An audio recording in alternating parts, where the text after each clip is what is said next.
सबसे पहले भगवान भोलेनाथ के चरणों में प्रणाम करती हूँ, मेरा प्रणाम स्वीकार हो। आदिशक्ति माँ भवानी गौरा के चरणों में प्रणाम करती हूँ, मेरा प्रणाम स्वीकार हो।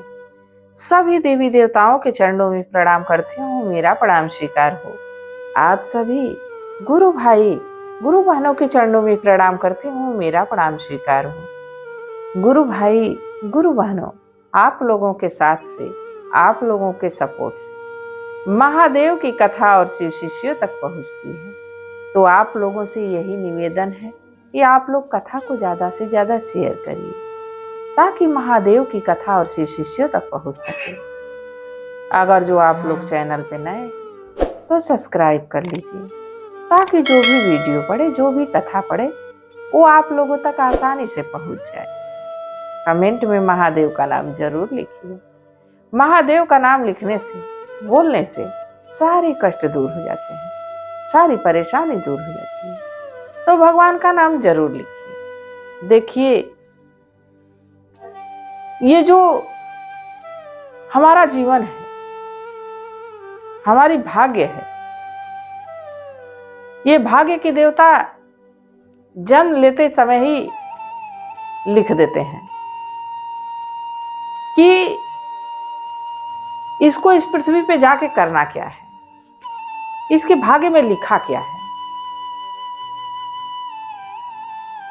जोड़ियां भगवान ऊपर से ही बना के भेजते हैं।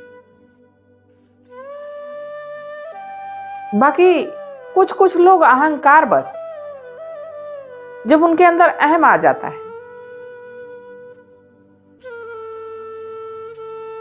तो विधि के विधान को बदलने पे सोचते हैं हम विधि के विधान को बदल देंगे। तो क्या जो भगवान लिखे वो बदल सकता है? जो प्रभु का फैसला है क्या वो बदल सकता है?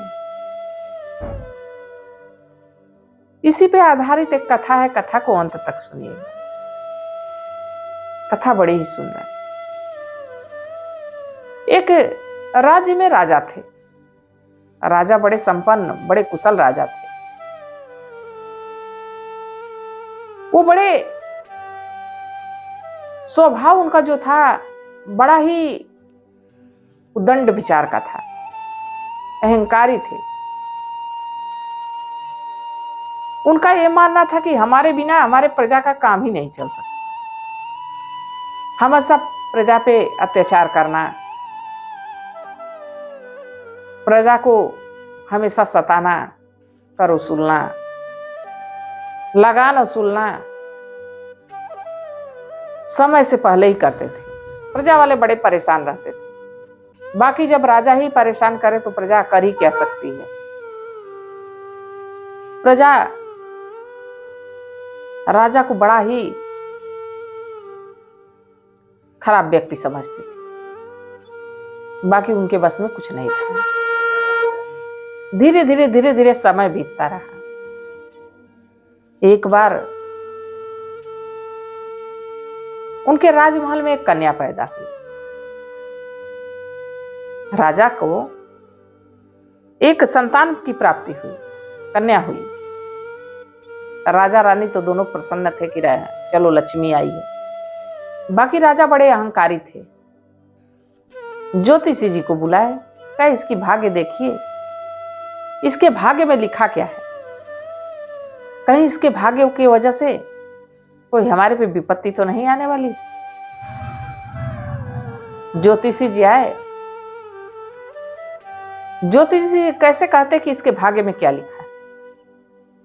बाकी तो बड़े विद्वान थे ज्योतिषी जी। देखे तो कहे कि ऐसा है राजा साहब, सब कुछ तो ठीक दिख रहा है, पर आपकी बिटिया का विवाह एक गरीब कुल में होगा, एक गरीब खानदान में होगा। राजा कहे कि हमारी बेटी का और गरीब खानदान में हो ही नहीं सकता।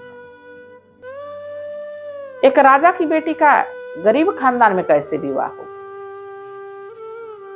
अब ज्योतिषी जी को कहे कि हम आपको दंड देंगे इस जो आप विचार किए हैं, जो बताए हैं उस पे। ब्राह्मण देव को धमकाए, ब्राह्मण देव को राजमहल से बाहर निकाल दिया। ब्राह्मण देव भी उसी दिन सोच के गए कि जो इसके भाग्य में लिखा है वो हो के रहेगा। देखिए, ब्राह्मणों का श्राप नहीं लेना चाहिए। ब्राह्मण देव अगर जो सच्चे हृदय से श्राप दे दें तो श्राप लग भी जाता है। अब ब्राह्मण देव को तो भगा दिए, धीरे धीरे समय बीतने लगा। राजा की बेटी सयानी हो गई, जो राजकुमारी थी, बहुत ही खूबसूरत थी, बहुत सुंदर थी। जब सयानी हो गई तो राजा लगे वर ढूंढने। कहीं भी जाते तो उसके योग्य वर नहीं मिलता। राजा बड़े चिंतित हो गए। तो राजा फिर एक ज्योतिषी को बुलाए, और ज्योतिषी कोई और नहीं था, वही ज्योतिषी थे। थोड़ी उनकी उम्र बड़ी हो गई थी, उनको बुलाए, पहचान नहीं पाए। ज्योतिषी जी आए, कहे कि राजा साहब, आपके राजमहल में जो सबसे नायाब मोती है उसको मंगाइए। अगर जो उसी मोती की तरह 108 मोती कोई लाएगा, उसी से इस बालिका का विवाह, इस राजकुमारी का विवाह होगा। राजा कहे कि हम तो ढूंढते ढूंढते थक गए हैं, बाकी वर नहीं मिल रहा है, क्या ऐसे मिल सकता है? ज्योतिषी जी कहे कि यही इसके भाग्य में लिखा है। राजा कहे कि एक ज्योतिषी आया तो कहा कि एक गरीब परिवार से होगा विवाह, और ये कह रहे हैं कि इसके भाग्य में यही लिखा है। लगता है ज्योतिषी लोग झूठ बोलते हैं। लाओ, मोती की माला दे ही देते हैं। अब एक मोती मंगाए और राज्यसभा में घोषणा किए कि ये जो मोती दिख रही है, इस मोती की तरह अगर जो 108 मोती लाएगा, उसी से इस राजकुमारी का विवाह होगा। अब चारों तरफ इस बात की घोषणा हुई, पूरे राज्य के लोग जान गए। एक उन्हीं के राज्य में रहने वाला लोहार का लड़का, बड़ा ही गरीब था, किसी तरह मेहनत मजदूरी करके अपने माता पिता का भरण पोषण करता था। उसको ये बात पता चली। अब वो लड़का समुद्र के किनारे गया, और जाके समुद्र के किनारे बालू इकट्ठा करके शिवलिंग की स्थापना किया। बेलपत्र पुष्प चढ़ा के लगा पूजा आराधना करने, और समुद्र देव को मनाने लगा, इधर शिव जी को मनाने लगा कि पानी घट जाए। पानी घट जाएगा तो समुद्र से मोती खोजने में हमको आसानी होगी। और देखिए प्रभु की लीला, कि उसका हृदय बिल्कुल साफ था, सच्चा था। एक वहां केवट आया। केवट पूछा कि बेटा, इतनी घोर तपस्या किस लिए कर रहे हैं? कहा, देखिए भाई, हमको मोतियों की जरूरत है, और 108 मोती मुझे जरूर उपलब्ध करना है, यहां से पाना है। केवट कहा, हम तुम्हारी मदद करेंगे। केवट अपने नाव के सहारे बीच समुद्र में गया। वो लड़का उस नाव से छलांग मारा, समुद्र के गहराई में गया, 108 मोती खोज के लेके आया। फिर केवट उसको किनारे लेके आया।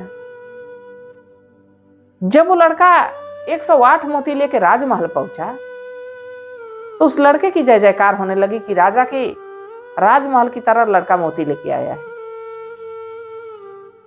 अब उनके शर्त के अनुसार मोती पहुंच गई थी। ब्राह्मण देव कहे कि यही लड़का सुयोग्य है, आपके बेटी की योग्य है, इसी से विवाह होगा आपकी बेटी। राजा साहब बड़े खुशी खुशी बिना कुल खानदान पूछे उस लड़के से अपनी बेटी का स्वयंवर रचा दिया। शादी हो गई। जब शादी हो गई तो राजा साहब कहे कि ऐसा है कि अब बिटिया विदाई का टाइम आ गया है, आप अपने घर के लिए प्रस्थान करने की तैयारी करें।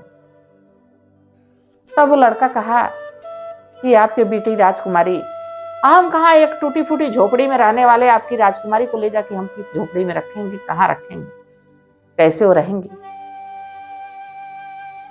राजा के पैरों तले जमीन खिसक गई। उस भविष्यवाणी की याद आ गई जो पहले ज्योतिषी जी कहे थे कि आपकी बेटी का विवाह एक गरीब लड़के से हो।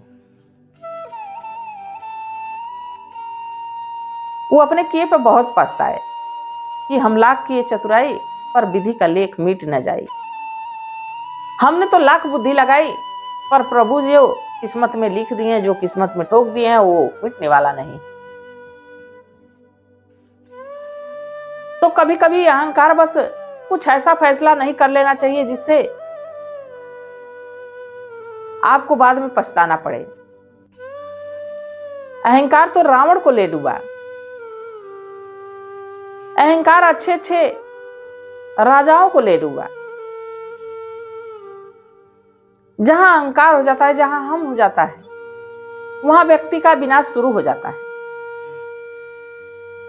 भले कुछ समय यह लगता है कि हम बहुत आगे चल रहे हैं, बहुत आगे बढ़ रहे हैं। भगवान भी पहले ढील देते हैं, जाओ जितनी उड़नी है उड़ो। पर जब उस पतंग की डोर कटती है तो गुरु भाई गुरु बनो। आप लोग को भी पता होगा कि जब वो पतंग गिरती है तो किस खाई में गिरेगी, किस कुएं में गिरेगी, ये कोई नहीं जानता है। तो सद्कर्म करिए और जो भाग्य में हमारे लिखा है, प्रभु से आराधना करिए कि जो हमारे पे संकट है, जो हमारे पे कष्ट है, ये प्रभु उसको सहने की शक्ति दे। दुख सुख तो दोनों जीवन साथी हैं। तो गुरु भाई गुरु बहनों, आप लोगों को कथा कैसी लगी जरूर बताइए। मैं भी महादेव से प्रार्थना करती हूँ कि हे भोलेनाथ, हे शिव गुरु, जो भी गुरु भाई गुरु बहन इस कथा को सुन रहे हैं, देख रहे हैं, उन पे अपनी दया दृष्टि बनाए रखें। इसी कामना के साथ हर हर महादेव।